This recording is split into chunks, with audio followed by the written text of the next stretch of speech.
Nagkabati na ang mga artistang sina Bea Alonzo at Julia Barreto matapos ang halos 5 taon na pagkakaroon nila ng away na nagsimula pa noong 2019 nang dahil kay Gerald Anderson. Makikita sa viral video na ito ng dalawa na kuha sa isang event ay nagkamustahan ang dalawa at nagyakap. Makikita ang ngiti sa mga mukha nila sa muli nilang pagkikita at tila reconciliation nilang ito. May ibinulong din si Julia kay Bea na naging dahilan naman para matawa ng husto si Bea. The world is healing ayon nga sa netizen na kumuha ng nasabing video. Matatanda ang early 2019 nang magkaroon ng matinding away sa pagitan ni Bea Alonzo at Julia Barreto. Ito yung time na naging national sensation yung hiwalayan ni Bea at Gerald Anderson. Matatandaan kasing inakusahan noon ni Bea Alonzo si Julia Barreto ng karumal-dumal na pangaagaw o cheating at pagiging third party daw sa relasyon nila noon ni Gerald Anderson. Ang kwento habang sila pa kasi ng aktor ay kumalat ang mga litrato noon ni Julia at Gerald sa isang parking lot na magkasama at sumakay din sila sa iisang kotse. Ito din yung time na gino-ghost na ni Gerald si Bea. Pero matatandaan ding itinanggi ni Julia Barreto na boyfriend niya si Gerald Anderson at that time. Ayon pa sa viral na interview niya noon, hindi ko siya naging boyfriend and hindi ko siya boyfriend ngayon. Therefore, wala akong inagawan ng boyfriend, wala akong inahas, at saka wala din akong nilandi.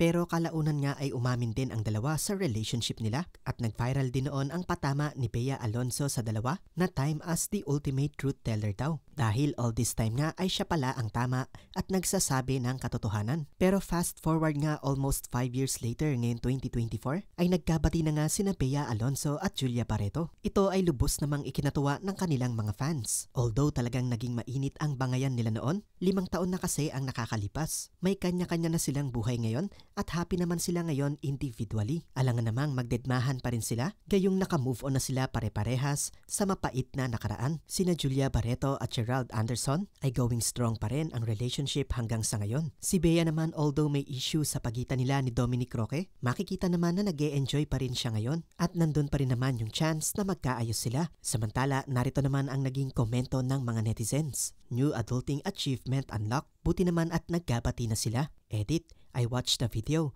and Bea appears to be holding booze in both hands. Ang isa galing kay Darren na ipinigay kay Julia at ipinasa ni Julia kay Bea. Mukhang hindi nga totoo na buntis kasi umiinom pa ng alcohol.